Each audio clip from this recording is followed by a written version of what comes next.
Hello, this is Bharat and welcome again to Bharat KM online पाठशाला where success begins। Previous video में हम यहाँ तक complete कर लिए थे, मतलब अपनी यूनिट नंबर फर्स्ट कंप्लीट हो गई थी और मैंने बोला था कि नेक्स्ट लेक्चर में हम यूनिट नंबर सेकंड स्टार्ट करेंगे। ठीक है, तो यहाँ से अपनी यूनिट नंबर सेकंड स्टार्ट हो रही है और यूनिट नंबर सेकंड का जो नाम है वो क्या है, वो fluid statics. Unit number second रहेगी और इसका नाम है फ्लूइड स्टैटिक्स। फ्लूइड स्टैटिक्स, इस फ्लूइड स्टैटिक्स को हम 4 पार्ट में कवर करेंगे। पहला पार्ट अपने पास जो रहेगा वो है fluid pressure and its measurement. Fluid pressure and its measurement.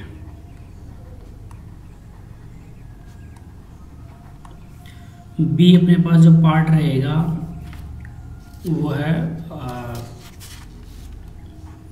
Hydrostatic force,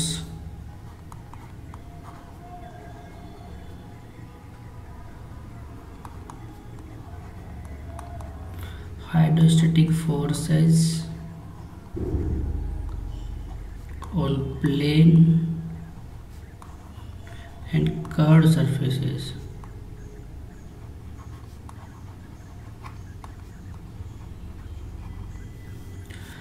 ठीक है, उसके बाद में सी अपना जो पार्ट रहेगा उसका नाम है लिक्विड इन रिलेटिव इक्विलिब्रियम। नाम तो आपने वैसे सुनी रखा होगा, बाकी हम जब पढ़ेंगे तो आपको पता लगता रहेगा। पहले मैं एक बार लिखा देता हूँ चारों पार्ट कौन कौन से रहेंगे, फिर हम एक एक करके इनको कवर करेंगे। ठीक है, liquid in relative equilibrium,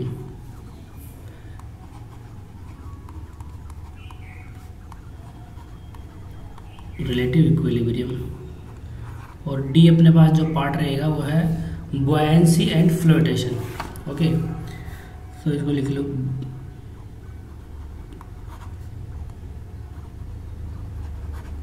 buoyancy and flotation।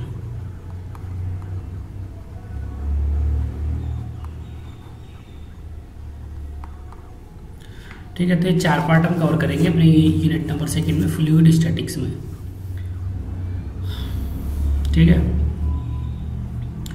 पहला पार्ट हम स्टार्ट करते हैं fluid pressure and its measurement. पहला अपने पास पार्ट रहेगा, ज़्यादा कुछ बातें नहीं है इसमें, थोड़ी छोटी बातें हैं, हम फटाफट सभी को कवर कर लेते हैं। फ्लूइड प्रेशर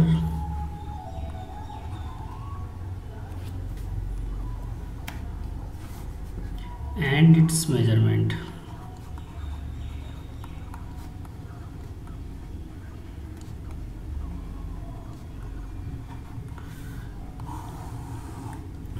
ठीक है, तो सबसे पहले हम इसमें यूनिट की बात करते हैं।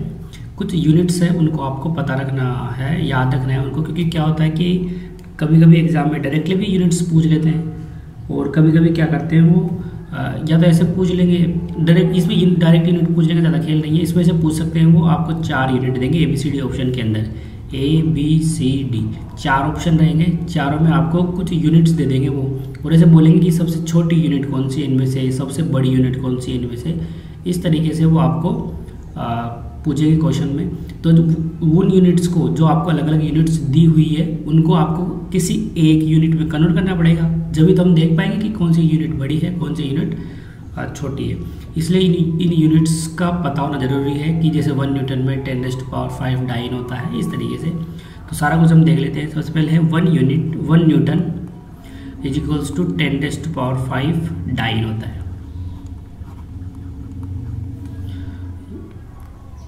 ठीक है, 1 pascal is equals to 1 newton per metre square होता है। 1 मेगा पास्कल की अगर हम बात करें तो 1 मेगा पास्कल 10⁻, मेगा मतलब 10⁶, 10⁶, और पास्कल मतलब अभी हमने यहाँ देखा है न्यूटन पर मीटर स्क्वायर, या फिर आप इसको ऐसे भी लिख सकते हो 1 न्यूटन पर mm स्क्वायर। आप मीटर स्क्वायर को mm में कन्वर्ट करोगे तो 10⁻⁻6 का डिवाइड करोगे, वो 10⁻⁻6 से मल्टीप्लाई करोगे या फिर 10⁻6 का डिवाइड करोगे, तो ये 10⁻6 हट के यहाँ पर ये आ जाएगा। तो आप डायरेक्टली ये भी ध्यान रख सकते हो कि 1 मेगापास्कल, ये वैसे आपको ये पता भी होगा, 1 megapascal is equals to 1 newton per mm square होता है। सोम वगैरह में हमेशा यही वैल्यू आती है कि 5 मेगापास्कल 10 मेगापास्कल इस तरीके से लोड लगा हुआ रहता है, उसके ऊपर प्रेशर लगा हुआ रहता है। उसमें देखते हैं ना हम UDL वगैरह के अंदर, वो हम जब पढ़ेंगे तो पता लग जाएगा आपको, बहुत ज़्यादा यूज आता है इस यूनिट का। तो उसके बाद में हम बात करें 1 बार की। 1 बार तो एक बार में होता है 10⁵ पास्कल होता है, ठीक है। फिर बात करें 1 ATM की, तो 1 ATM is equals to 101.325 kilo pascal होता है, या फिर हम इसको लिख सकते हैं और क्या होता है 14.696 PSI, पाउंड पर स्क्वायर इंच। ये इसकी फुल फॉर्म क्या है, पाउंड पर स्क्वायर इंच, ओके। और 1 एक रह गया लास्ट, 1 kgf पर सेंटीमीटर स्क्वायर, इसका आप लिख सकते हो 9.8। इतना भी ध्यान रख सकते हो तो बहुत है, लेकिन पूरा याद रखोगे तो बहुत अच्छा होगा। 9.807 न्यूटन पर सेंटीमीटर स्क्वायर। तो ये आपकी कुछ यूनिट्स है जिनको आपको पता रखना है। कितनी यूनिट्स हो गई, पहली यूनिट ये है 1 न्यूटन वाली, दूसरी ये है, तीसरी ये है, चौथी दिस, फिफ्थ दिस एंड अपनी 6th ये, ओके। तो ये 4-5 यूनिट्स आपको ध्यान रखनी है। उसके बाद में आप एक पॉइंट आपको और पता होना चाहिए, unit weight of mercury is equals to 13.6 unit weight of water होता है,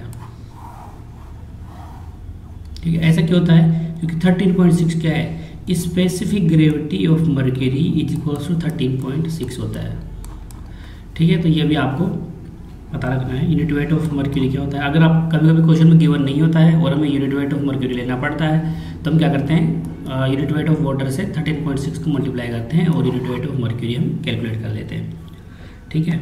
इसके साथ ही एक स्टेटमेंट है जो कि आपको पता होना चाहिए, वो क्या है कि positive gauge pressure always apply compressive force, हमेशा कंप्रेसिव फोर्स अप्लाई करेगा positive gauge pressure. Gauge pressure, चलो मैं भी आपको बता दूँ क्या होता है gauge pressure. Positive gauge pressure,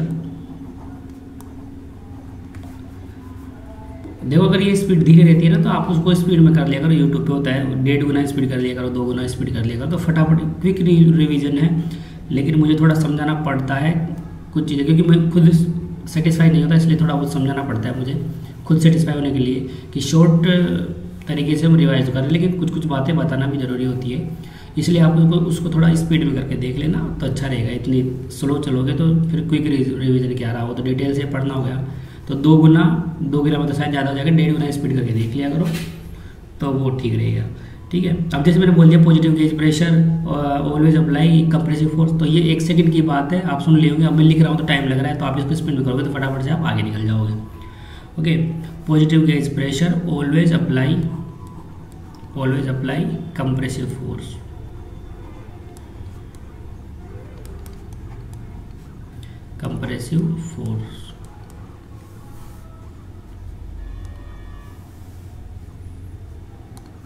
ठीक है। इसके साथ ही एक है प्रेशर।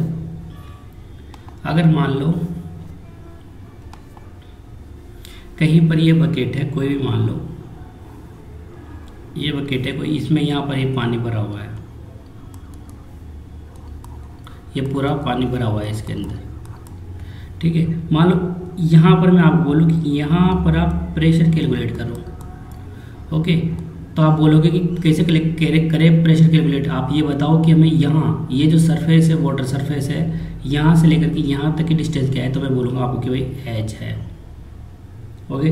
बस आपको यही पता करना है। और आप एक चीज़ ये बोलोगे कि ये जो अंदर फ्लूइड भरा हुआ है इसकी डेंसिटी कितनी है, ये भी मुझे बताना पड़ेगा, यूनिट वेट कितना है ये भी मुझे बताना पड़ेगा। तो आप कैलकुलेट कर दो सीधा pressure is equals to rho, मतलब density of this fluid multiplied by g multiplied by h. H क्या है?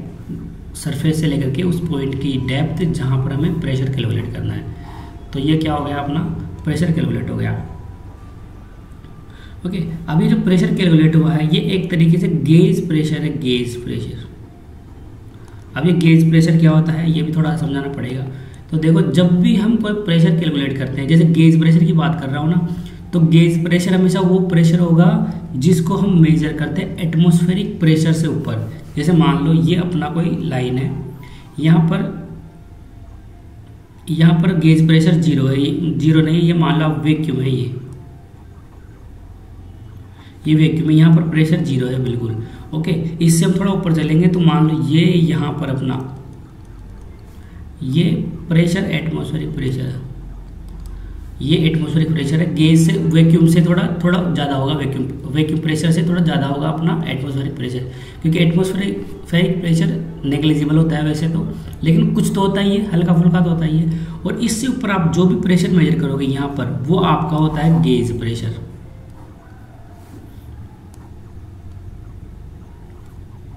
वो क्या होता है?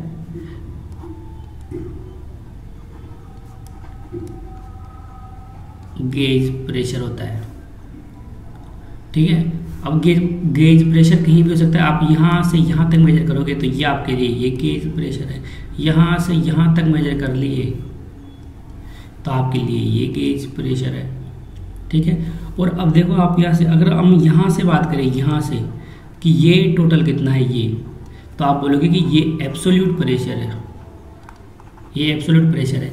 तो हम ऐसे लिख सकते हैं कि पी एब्सोल्यूट, ये जहाँ से भी क्वेश्चन पूछते हैं इसको आप ढंग से समझना, यहाँ से क्वेश्चन पूछते हैं वो, अगर हम एब्सोल्यूट प्रेशर की बात करें तो हम ऐसा लिख सकते हैं क्या कि पी एटमॉस्फेरिक प्रेशर मतलब दिस प्लस दिस। ओके, तो पी गेज प्रेशर। बताओ इसमें कोई डाउट है क्या? ऐसे लिख सकते हैं क्या? बिल्कुल लिख सकते हैं। अब जरूरी नहीं कि इतना ही हो, आप यहाँ तक बात करोगे यहाँ तक, तो आप ये ऐसे लिख लो P atmospheric pressure plus P gauge pressure. Gauge pressure तो कुछ भी हो सकता है ना, यहाँ से यहाँ तक भी हो सकता है, यहाँ तक भी हो सकता है, यहाँ तक भी हो सकता है, कहीं पर भी हो सकता है, वो तो वैल्यू आ जाएगी और हम इसको रख देंगे यहाँ पर। ओके, अगर मान लो आप इसके नीचे आओगे, यहाँ पर आओगे, तो ये गेज प्रेशर तो होगा लेकिन नेगेटिव होगा, माइनस के पी गेज प्रेशर ऐसे हो जाएगा, माइनस टाइम हो जाएगा।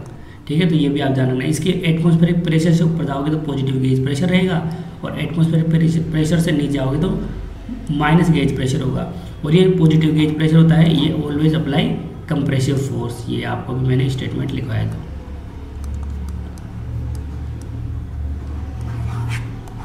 ठीक है, तो ये आपको पता होना चाहिए। ओके, नेक्स्ट पॉइंट की तरफ बढ़ते हैं। नेक्स्ट पॉइंट अपने पास है, कभी कभी पूछते हैं वो कि जो बैरोमीटर होता है, प्रेशर मेजरिंग डिवाइस होती है, बैरोमीटर से हम कौन सा प्रेशर मेजर करते हैं? Atmospheric pressure, gauge pressure, high pressure, vacuum pressure, ऐसे कुछ भी ऑप्शन दे देते हैं। तो आपको ये पॉइंट पता होना चाहिए कि जो बैरोमीटर होता है, बैरोमीटर था, बैरोमीटर से हम एटमॉस्फेरिक प्रेशर मेजर करते हैं, एटमॉस्फेरिक प्रेशर मेजर करते हैं। ठीक है, ये ध्यान रखना, ये पॉइंट पूछते हैं। और अब देखो नेक्स्ट जो है वो पूछेंगे तो नहीं, लेकिन थोड़ा रिवीजन के लिए आपके लिए अच्छा होगा। वो क्यों होगा अच्छा? क्योंकि थोड़ा सा आपका ऐसे पता लग जाएगा कि क्या क्या पढ़ते हैं इसके अंदर। अब उसको है ना, जब वो तो कन्वेंशनल क्वेश्चंस ऐसे आएंगे जब भी समझा सकता हूँ मैं। ऑब्जेक्टिव तो कुछ बात है नहीं उसमें, लेकिन फिर भी मैं आपको थोड़ा सा समझाता हूँ। यहाँ पर समझाना मतलब कि थोड़ा मैं आपको चार्ट बनाता हूँ कि क्या क्या पढ़ते हैं और हम इसमें आगे। तो हम इसमें कुछ प्रेशर मेजरिंग डिवाइसेस पढ़ते हैं उसके अंदर। तो देखो आप यहाँ पर लिख low pressure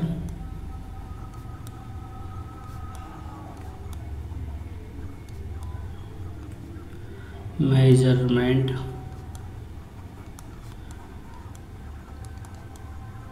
pressure measurement device.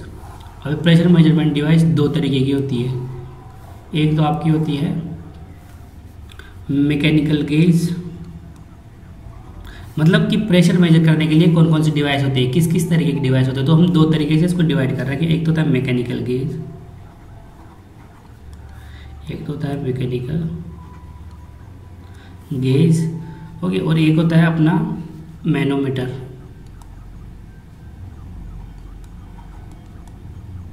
एक अपना मैनोमीटर होता है। इससे हम क्या करते हैं, मेजर करने के लिए कुछ कैलिब्रेशन कर लेते हैं। कैसे करते हैं, वो छोटा सा डायग्राम होता है, वो ऑटोमेटिकली कैलिब्रेट हो जाता है, उसमें कोई खास नहीं है। इम्पोर्टेंट अपने पास ये है कि अपना जो ये मैनोमीटर होता है, इस मैनोमीटर को भी फिर हम दो कैटेगरी में डिवाइड कर लेते हैं। एक तो अपने पास है सिंपल मैनोमीटर,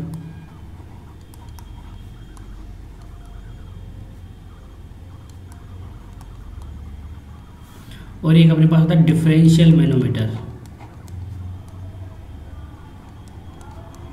इन सबको पढ़ते हैं हम एक एक करके, डिटेल से हम जब पढ़ते हैं ना तो इन सबको पढ़ते हैं, ओके। अभी मैं आपको बस सिर्फ चार्ट बनवा रहा हूँ, तो आप देख लो कि क्या क्या पढ़ते हैं, थोड़ा सा ओवरव्यू हो जाएगा तो अच्छा होगा।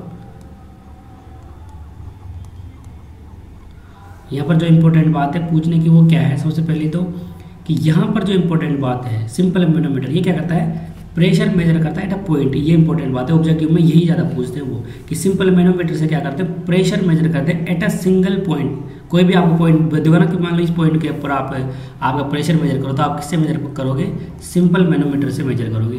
तो आप ये लिख लो यहाँ पर, pressure at a point,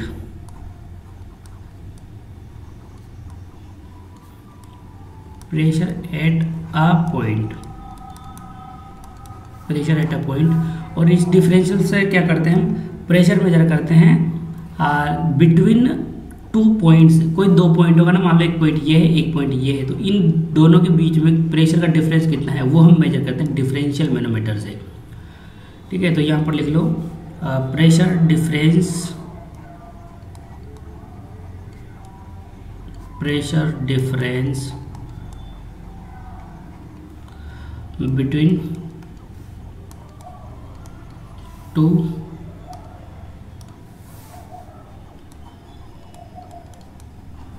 point, ठीक है। तो यही इंपॉर्टेंट बात है कि सिंपल मैनोमीटर से हम किसी सिंगल पॉइंट के ऊपर प्रेशर को मेजर करते हैं सिंपल मैनोमीटर का यूज़ करके, और जो डिफरेंशियल मैनोमीटर होता है उनका यूज़ करके हम इन दो पॉइंट के बीच में। अब ये कैसे होते हैं, ये डायग्राम बना के मैं आपको डिटेल से जब पढ़ते हैं वहाँ पर बताता हूँ।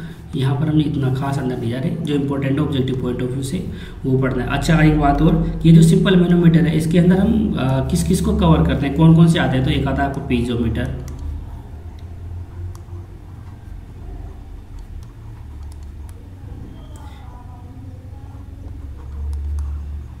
एक है आपका U tube manometer,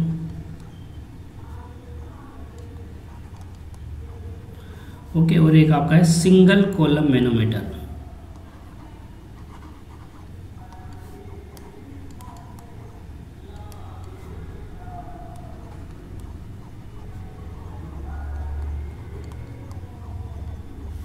single column manometer होता है। अच्छा, पीजोमीटर के लिए वो कुछ बातें पूछते हैं, तो ये पीजोमीटर के लिए आपको थोड़ा सा पता होना चाहिए, 2-3 पॉइंट, कि पीजोमीटर क्या क्या मेजर करता है। ये वो पूछते हैं कि पीजोमीटर हाई प्रेशर मेजर करेगा, ये करेगा, वो करेगा, इस तरीके से कुछ कुछ बातें पूछते हैं, तो वो बातें पता होना चाहिए।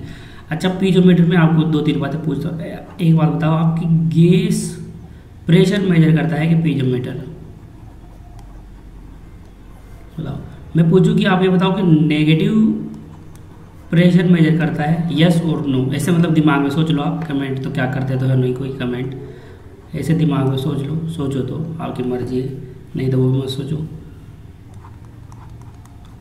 और हाई प्रेशर,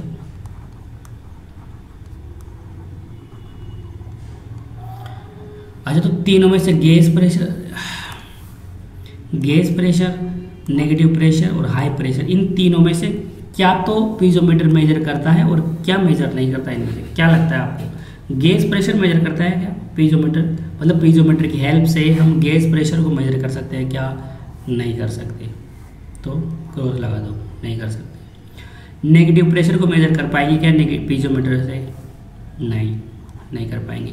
अच्छा, हाई प्रेशर को मेजर कर सकते हैं क्या पीजोमीटर से, नहीं कर सकते। ठीक है, तो ये तीनों बातें याद रखना। गैस प्रेशर मेजर नहीं कर सकते हम, नेगेटिव प्रेशर मेजर नहीं कर सकते, और हाई प्रेशर भी पीजोमीटर की हेल्प से हम मेजर नहीं करते हैं। तो ये तीनों बातें आपको पता होनी चाहिए। इसके बाद में अपने पास लास्ट पॉइंट है इस फर्स्ट पार्ट के रिलेटेड। वो क्या है, अगर मान लो अपने पास क्वेश्चन में कभी कभी उसे बोलता है कि हैवी मैनोमेट्रिक लिक्विड भरा हुआ है आपके, मतलब जो मैनोमीटर है उसके अंदर हैवी मैनोमेट्रिक लिक्विड भरा हुआ है, तो हैवी मैनोमेट्रिक लिक्विड का मतलब क्या होता होगा? हैवी का मतलब क्या माने हम ज़्यादा, कि हैवी का मतलब क्या बोलना चाहता है वो, सोचो।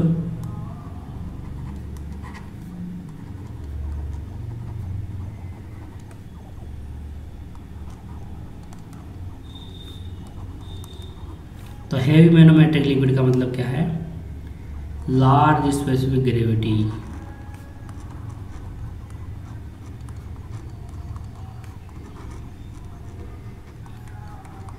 ओके, ऐसा लिक्विड जिसकी स्पेसिफिक ग्रेविटी बहुत ही ज़्यादा है, उसी को हम क्या बोल देंगे? हैवी मैनोमेट्रिक लिक्विड बोल देंगे। सिंपल सी बात है। तो यहाँ पर अपना ये जो क्या है, पार्ट नंबर फर्स्ट था वो कंप्लीट हुआ है। अब हम सेकंड पार्ट की बात करते हैं, पार्ट नंबर बी की।